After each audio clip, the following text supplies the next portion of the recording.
তোরা সবাই ভালো আছিস?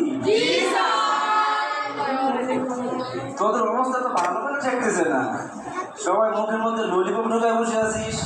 আচ্ছা বস।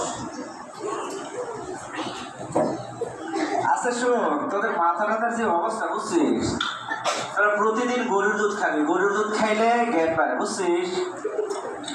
স্যার আপনি আমাদেরকে ভুলভাল জিনিস শিখাচ্ছেন কেন স্যার? কি বললি বেয়াদব? আমি তোদেরকে ভুলভাল জিনিস শিক্ষা দিচ্ছি?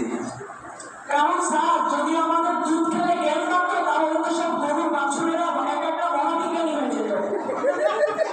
মহাযন্ত্রের প্রশ্ন করতেছিস রে, আমি তো এইভাবে কখনো ভেবে দেখিনি। আচ্ছা শোন, 1 বছর পরে আবার আমাদের খেলা শুরু হবে, কি বলিস? তাহলে আমরা এখন প্রশ্নোত্তরের দিকে চলে যেতে পারি, কি বলিস? প্রশ্নোত্তর। আচ্ছা রাফি, তুই বল দেখি, ঘুম পেলে আমরা বিছানার কাছে যাই কেন? কারণ বিছানা আমাদের কাছে আসে। বাহ, তুই তো দারুণ